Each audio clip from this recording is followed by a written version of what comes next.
Hindi kasi alam nung iba 'to, pero weird ba kung isisigang natin yung manok? Kere lang naman siguro, 'di ba? O tara, prepare na natin dito yung luya. Para ka lang nagtitinola diyan, bawang, sibuyas, luya. Pero meron nga lang tayong kamatis. Tapos etong kangkong natin, tinalbosan ko na rin yan. Tapos sinugasan ko na nga din. Pag sinigang nga, mawala na lahat ng gulay. Wag lang itong gabi. Favorite ko kasi talaga yan. Nasa yellow basket nga pala tong lutoan na gamit ko O siya, gisa na natin dito yung luya, bawang, sibuyas. Pati na rin pala yung kamatis. Itong manok natin mga pre, isang leg quarter nga lang yan. Tapos pinahiwa ko lang yan sa apat. Mekos-mekos lang. Tapos timplahan natin siya ng paminta at saka ng 2 kutsarang patis muna. Baka kasi mapaalat Konting mekos lang, tapos takpan natin. Pag wala na yung mamink-mink na color nung nokma, tutubigan na natin to pang sabaw. Tapos isabay na rin natin yung gabi at yung sinigang mix. Pag may nakita kayong dumi na ganyan na umangat, tanggalin lang natin yan. Kita nyo dami Bago maluto ng tuluyan yung manok, nilagay ko na nga pala yung chili dito at saka yung kangkong natin. Lubog lang natin para maluto agad. Ang ingay nga ng mga manok dito, siguro alam nilang manok yung niluto ko. Sinaling ko na nga sa kasirola yan kasi ayan, nagsaing pa ako at tara kakain na tayo. Ang init nung kanin tapos sabayan mo pa lang lagay yung ulam dyan. Nasa isang plato lang. Tara kain. Realize ko.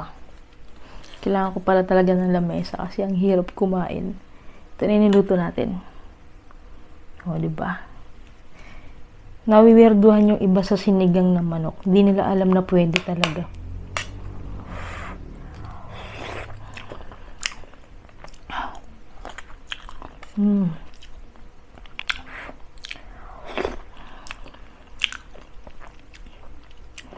Para mo lang siyang ititinola. Kaso lagyan mo ng kamatis. Tapos, sinigang mix. Kung ano yung pang sigang.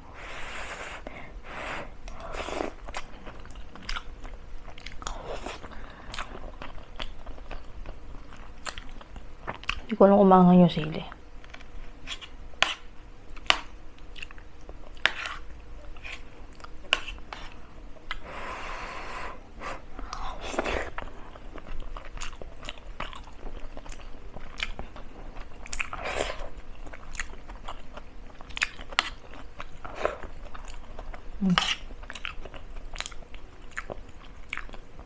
Ayoko lang kainin yung luya.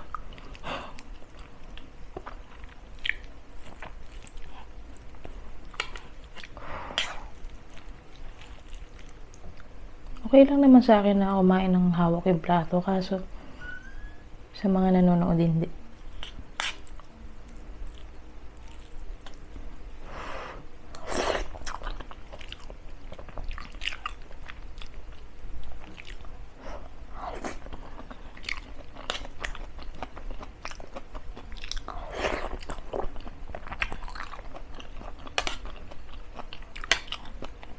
Sila. Mas gusto ko ilagay yung pechay sa sinigang kesa sa kangkong, kaya lang wala akong makita magandang pechay.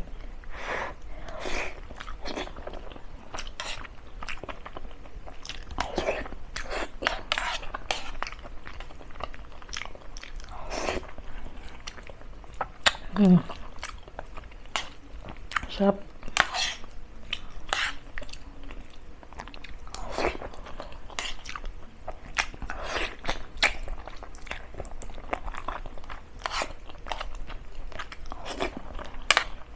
Hindi naman maanghang.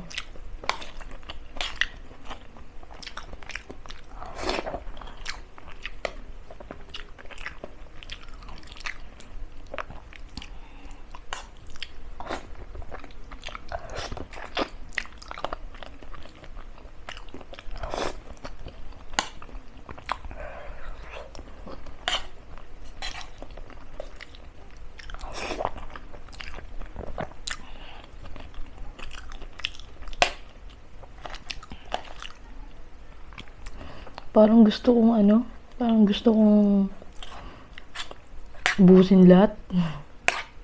Kaya lang gabi na po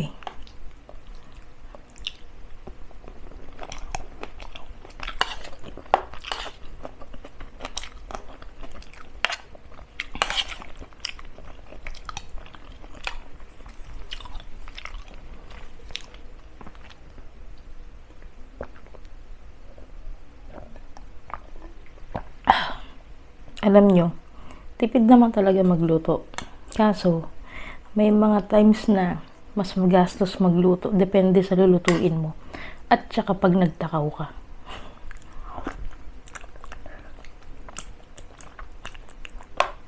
Yung ulam mo dapat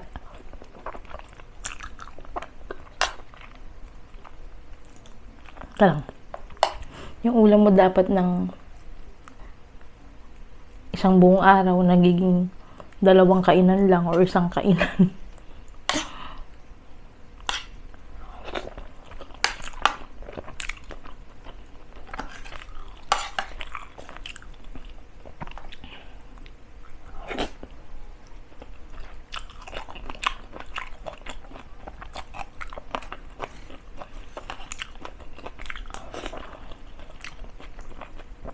Parang gusto ko pa.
Charan!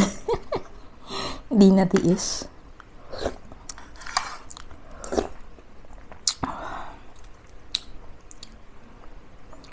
Alam mo yung sumasakit yung sikmura ko pero sinigang yung inulam ko. Alam mo yun kasi yung pagod ko kanina. Wala kaming OT pero yung pagod ko hanggang OT yung datingan. Ganun kapagod.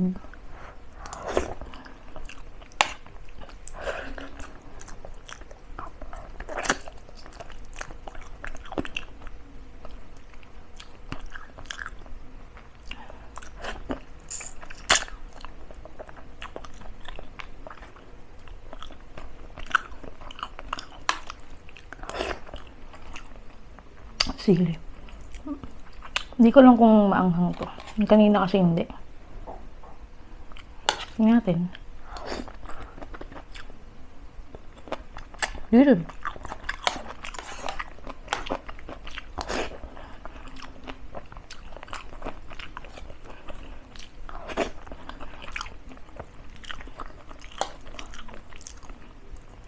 Papanggap lang yata ang sili to. Walang anghang.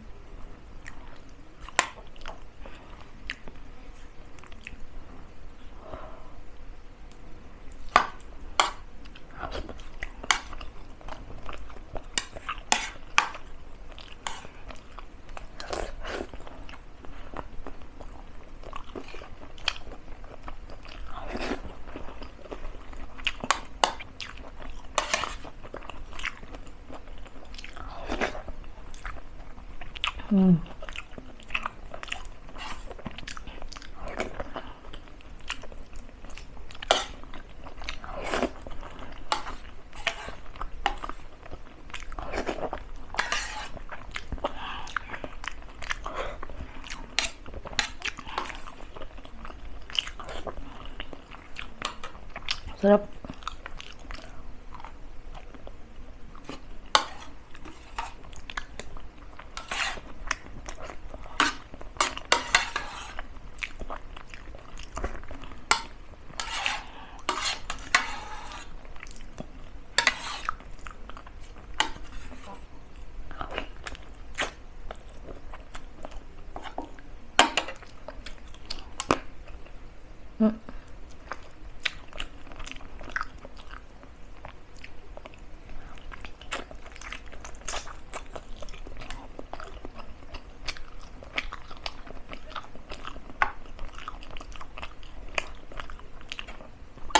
May tinira pa akong isang piraso. Bukas ng umaga almusal.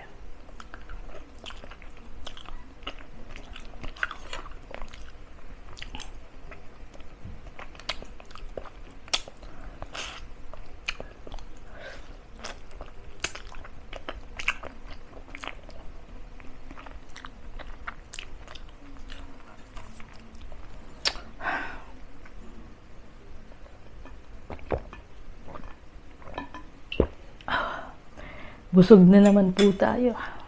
So, yun lang mga kabsat. Pasensya na sa boses ko, hindi ko siya hinihinaan. Pagod lang po. Tapos ano kasi, hindi naman din ako agad kumain. Pagkaluto, medyo umidlip ako. Medyo kakagising-gising ko lang din.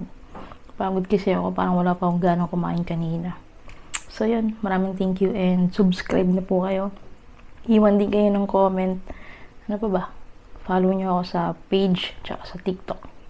Bye.